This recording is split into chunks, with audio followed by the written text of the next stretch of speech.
status quo is the enemy. We must think differently. Get better, faster. Companies don't change, innovate, and transform.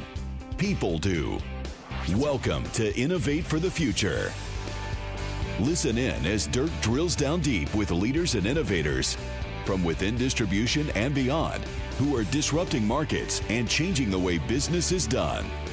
Those who are innovating for the future. Innovating for the future. It's time to change the rules. Become the disruptor rather than the disrupted. We own the future.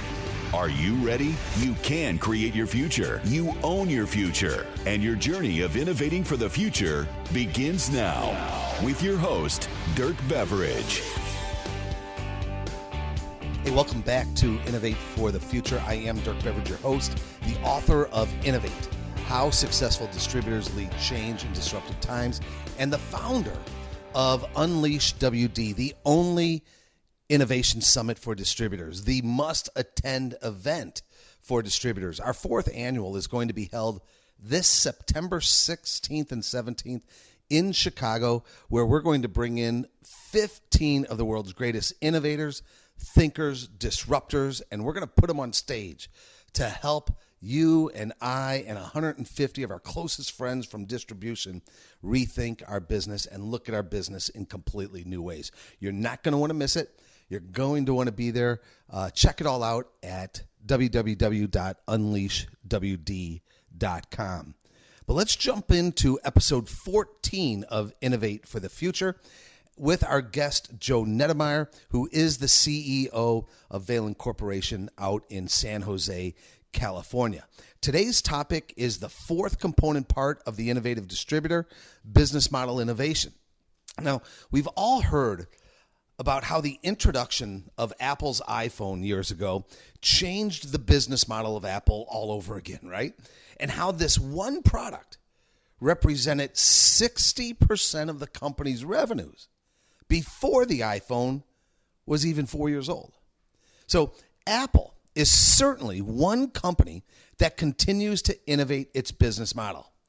Well, the most innovative distributors are doing the same thing. We don't have to just look at Apple. We can find innovators within distribution doing the same thing, like Joe Nettemeyer and Valin. You see, these innovative distributors see the need to evolve the business beyond the traditional business model of just moving products, box in, box out. In 2010, about 90% of Valin's revenues were generated through the traditional model of what Joe will call in this interview, box in, box out. Now, between that 2010 and 2014, while generating compounded annual growth of just under 20%, Valin innovated its business model where 54% of its revenues are now being generated from services and capabilities of a new business model, providing value outside of the products in a very similar way to how Apple and the iPhone innovated their business model. You see, at Valin, it's a model of being indispensable to the customer. Now, of course, indispensable through product, but also through a model of augmented engineering, data, analytics, and being integrated into the customer's platform. So in this episode, Joe shares the story of Valin's business model innovation and the outstanding results achieved, including increasing the value of the company sixfold in this 4-year period. Let's jump in with Joe Nettemeyer. Hey, welcome back to Innovate for the Future. This is our 14th episode, and it is our fourth episode with Joe Nettemeyer, the CEO of Valin Corporation out of San Jose, California, where we're going to be exploring the importance of business model innovation. Joe, thanks again for joining us. Pleasure to be here, Dirk. Yeah, I've loved the first three conversations, and I'm really excited for today's conversation, Joe, because I know the importance of business model innovation is top of mind for you and your leadership team at Valin Corporation. So I guess I'll just start off, very broadly. Why are you constantly thinking about the need for innovating your business model at Valin? We have to move past tradition. Tradition in the sense that we keep doing the same things over and over and over again and expect better results. In a world that's, I think, oversaturated with products, what we've had to do is figure out a way to provide innovative solutions, and whether they're pre-engineered solutions or customized solutions for customers. And we've moved past just moving products box in and box out to how do we integrate these into equipment and then solve a problem for the customer. And it's been an interesting transition. We adopted this strategy in 2010, and at that time about 10% of our 10% of our sales revenues were generated by things that we were designing and building or providing field services or educational services or engineering services. In 2014, we had grown since 2010 our business at a compounded annual growth rate of just under 20%. And we generated 54% of our revenues from something that we were providing value outside of the product. We were designing, building, field servicing, providing educational services, maintenance services. And in that time frame, being an employee-owned business, we increased the value of the company to our employee shareholders by sixfold. So we could demonstrate to our employees that the model of solving customers' problems would create great value for them as employee owners in the company. That is amazing. I mean, just from the numbers you just shared, right? And I think if I heard you right, this is in a 4-year period of time. From 2010 to 2014, you generated 20% compounded annual growth rate. The let's call it value-added services were generating 10% of your revenues back then. Today, it's 54% plus, and you grew the value of the company sixfold. So is it fair to, amazing, Joe, is it fair to say that, you know, in 2010, Valin was a box in, box out that could describe your business model back then? Yeah, I would say we were mostly a traditional distribution model, but we had spent, the downturn of 2008 and 2009 asking ourselves, what are we going to do different? And we achieved this with a combination of not only internal development, but we made some strategic acquisitions that provided us with the capability of providing those services, and they accelerated our organic growth. Let me try to get into your mind a little bit, Joe. You know, as the CEO of this organization, you've got a business in 2010. We all know what happened to the economy in 2008, 2009. Let me get into your head in terms of, what were you thinking? I mean, to actually change a business model to the point where you've gone from 10% to 54% of your revenues being generated, quite frankly, from services you didn't have 4 years ago. What was your mindset? What was your thinking? What was your back against the wall? Did you need to do this? We've talked about culture, but just help me understand the thinking that a CEO goes through to say, my God, my current model isn't providing the financial results that it once was or that it needs to. and I need to do something, and we need to do something now if we're going to be relevant and sustainable and be able to create the financial results. What goes through the mindset of a CEO when a decision of that magnitude needs to be made? Yeah, that's a good question. We were in a good position to navigate through 2008 and 2009 financially. But we were having this big internal debate of some individuals that wanted to cling to the past that was not producing results, and others who were advocating change. And, you know, one of the benefits that I had in coming into this business was I didn't grow up exclusively in the wholesale distribution business. I spent time in most of my career in manufacturing. So I understood it, and I understood where the challenges were and where what type of manufacturing business I may want to enter, or what type of business I would not want to enter. So that gave me a bit of an edge, and I didn't feel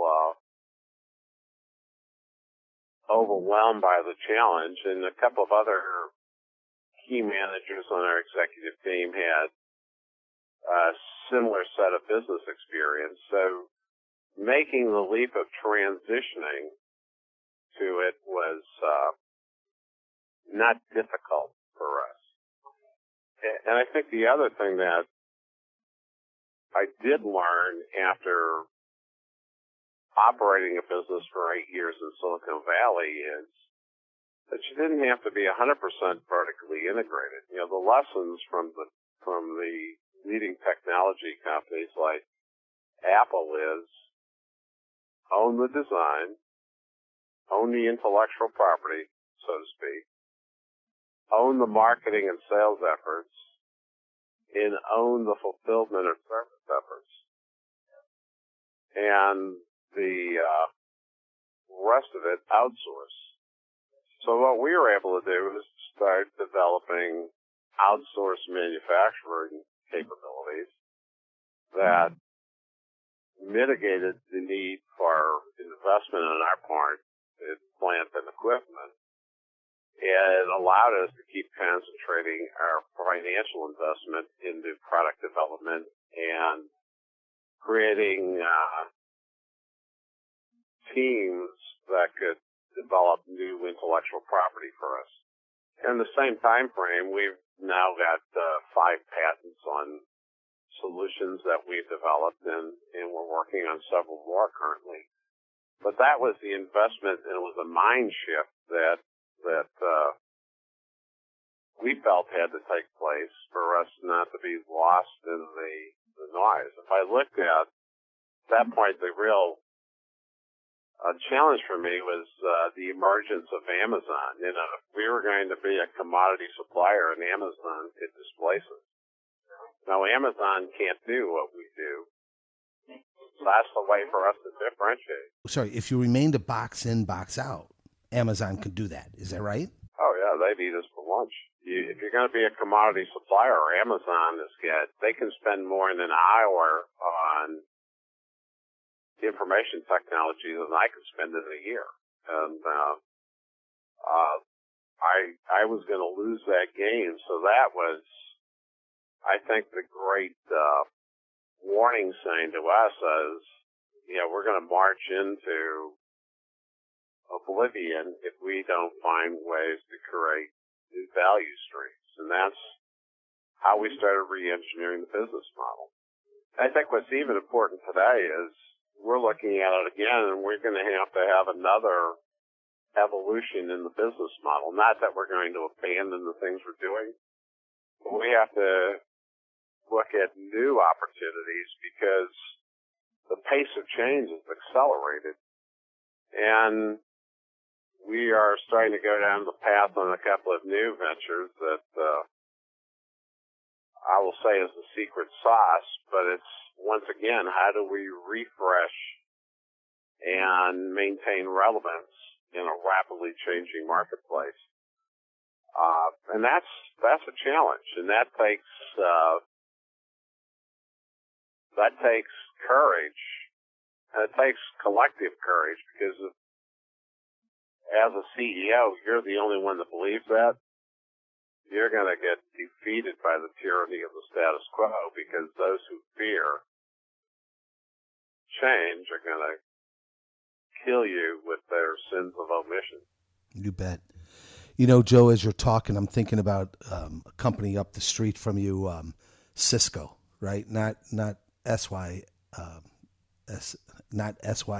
the food service distributor, but the technology company, right? And I think one of the phenomenal things that I've learned, and I continue to watch Cisco about, is, you know, they've been in business about 30 years, and they right now are on the early stages of their third major business model transition. And it sounds like you're thinking the same, right? That you talked about this pace of change is being accelerated. And even though you've gone ahead and changed your business model from that box in, box out to a model that owns design, owns intellectual property, owns sales and marketing, and traditional box in, box out, the fulfillment side of things, it sounds like you're already thinking about that next iteration of the business model. So as you go through that thought process, Joe, I'm curious. You talked about finding new value streams and new revenue streams. What comes first as you look to ensure the sustainable and relevancy in the future? What comes first in your mind, or is it even linear? What comes first? Finding new value streams, finding new revenue streams, finding the new business model? Does one come before the other in your thought process? I think those are better determined by finding out. So, are you ready to change the rules? Join Dirk and hundreds of your peers who are innovating for the future at the must-attend event for distributors, Unleash WD Innovation Summit. Unleash WD is the only innovation summit for distributors and held each fall in Chicago. For all the details, the dates, agenda, speakers, and more, visit unleashwd.com. I think those are better determined by finding out where the pain points are for your customers. What are they looking for? What do they really need? Do you solve a problem for them by providing an integrated solution versus piece parts where they have to go out and find someone to integrate the solution? Do you provide a value for them in getting into business-to-business exchange of data where you're tied intimately into their forecast so that you can plan just-in-time inventory flows into them?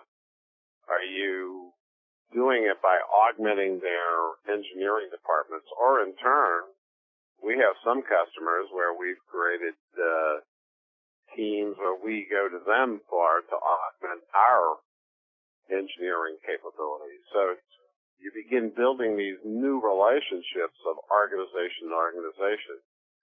And the other big important part that we've started about a year ago is our transition to focusing on reorganizing our business into marketing sales teams focused on markets, not on geographic territories. We're moving past the day of the individual superstar to having winning teams. And that's being made available to us by the new information technology that's available to us, and using data analytics to gain greater insight into what type of customer are our most profitable customers, and how do we concentrate and increase our wallet share of those types of customers. And it's just a whole different way of thinking. You know, we're going away from random wandering around to beginning to use data to put very focused efforts into optimal opportunities. And it's a new way of thinking. And, you know, you have organizational inertia that struggles with that because they like to cling onto what you know rather than get into what you don't know. Because, you know, that's where fear is.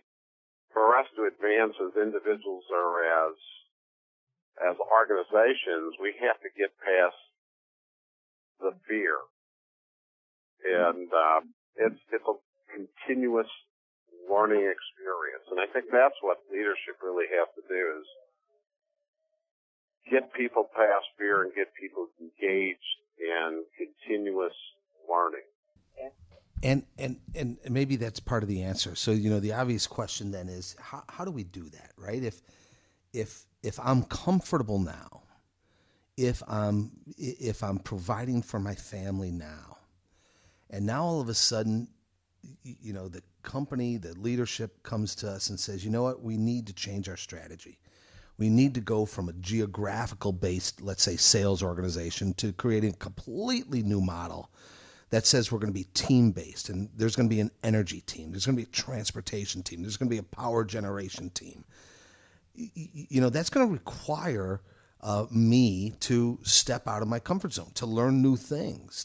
I'm not sure that I can be part of a team when I've been this individual performer for so long, if you will. So the obvious question, Joe, is, as I'm looking to evolve my business model, what must leadership do to reduce that fear, to allow people to feel safe, to try and look at the business in a new way? Any thoughts as to what you've done or what we should be thinking about to reduce that fear that you talk about? Well, I think the greatest personal limit that any man or woman places on themselves is the inability that they have to say they don't know something. And they're afraid to do that if you have a claim and a blame rather than, all right, if you don't know that, here's an educational program you can partake in to grow. And you got to foster an environment of helping individuals grow their knowledge. And in fact, create an environment that says it's okay to say, I don't know. Is that right? Absolutely. And you said there's going to always be individuals that won't be able to come along in this manner. Yeah, and that's disappointing. I think one of my great career disappointments has been watching people that have unlimited potential place limits on themselves. You know, they didn't discover what they could do. And I think there's nothing sadder than to watch people do that to themselves. Yeah, without question. You know, I'm not sure if you've seen it, but Forrester, have you seen this research project? Forrester has come out and has talked about the death of outside sales. And they have reported that 1 million business-to-business salespeople are going to lose their jobs by 2020. That's 22% of the business-to-business salespeople out there.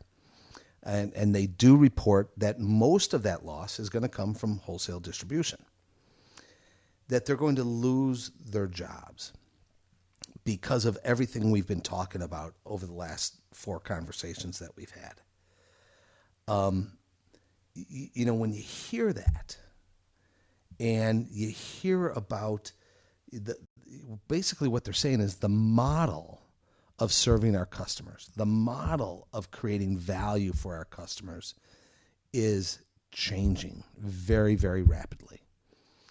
And as individuals, I pray that I'm with a company like Valin, who sees the future, who is willing to create that collective courage to say, our model must change. We have no option. It will be hard. It will be difficult. There will be people that push back. but we need to be inspired to find that potential, not of yesterday, but the potential that we have to thrive in a new world, in a new market, going forward. When you hear that study from Forrester that 1 million B2B salespeople are going to be losing their jobs in the next 4 years, what goes through your mind there, Joe?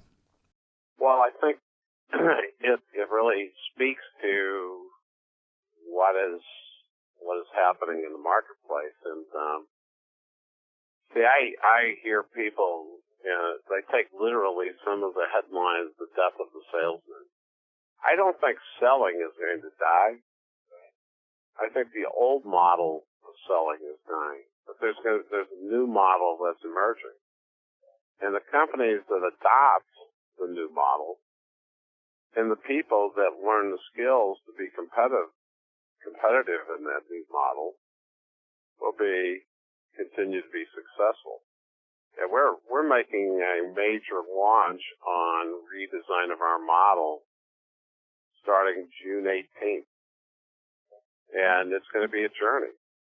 And we've already made some changes, but this one's going to be a whole new approach, utilizing our online capabilities to communicate more effectively and expanding our database and putting relevant messaging in front of customers on a continuous basis, or prospective customers.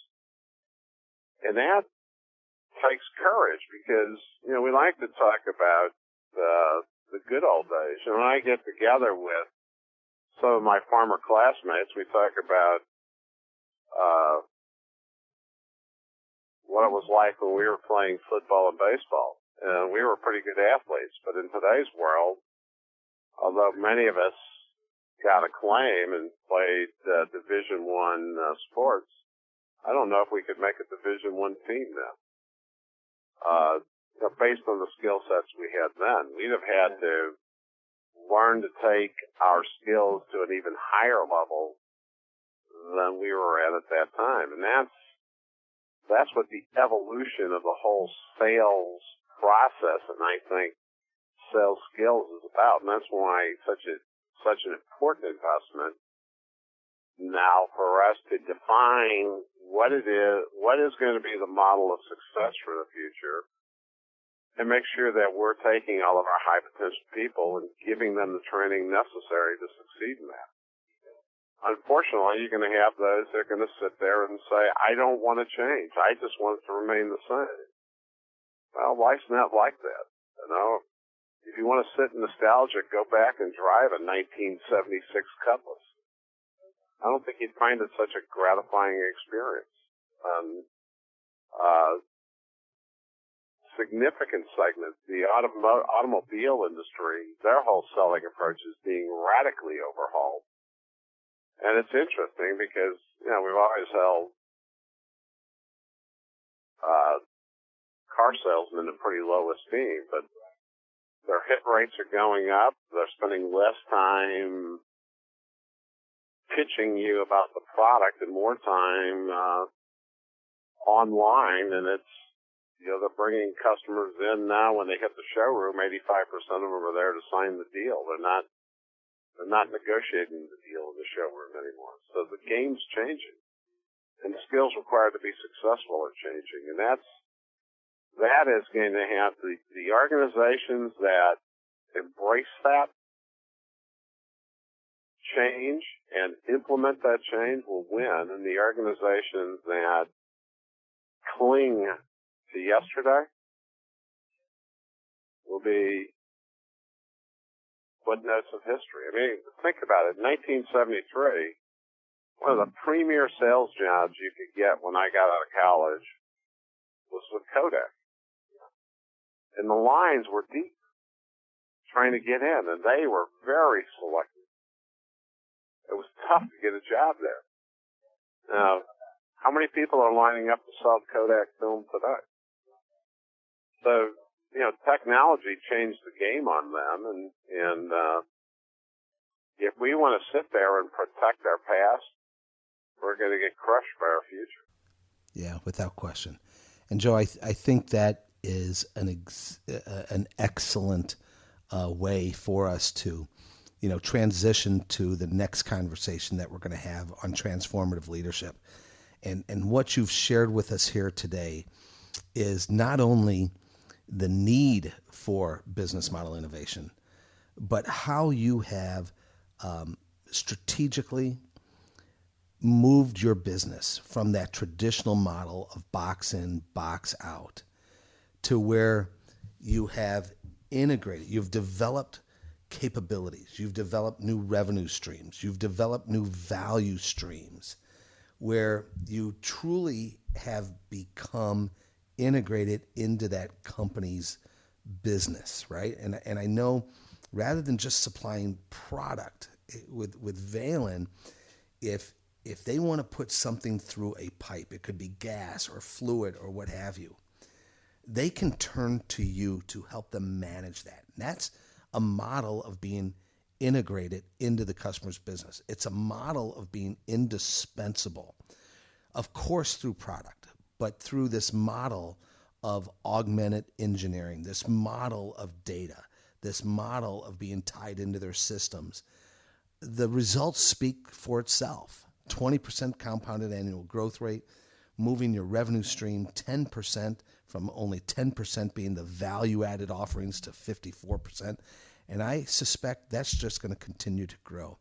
So, Joe, a lot of great insight, a lot of great inspiration here. I really appreciate it. Let's come back next time and let's talk about leadership. Let's talk about, I know we've touched on it with all four, but I'm really anxious to hear your view in terms of leadership and transformative leadership that's required to make all of this stuff that we've talked about the last four discussions we've had happen. So that's what we'll do when we're together next. Joe, thank you so much for being here, and look forward to our next conversation. Thank you, Dark. I look forward to speaking with you soon. Thanks, Joe. Own your future by downloading the transcript of today's show, reviewing the show notes, and participating in this episode's discussion thread at dirkbeverage.com. And while you're there, join our online community of leaders and innovators. Until next time, thanks for listening to Innovate for the Future with Dirk Beverage. Delivering a new voice, a new energy, and a new outlook.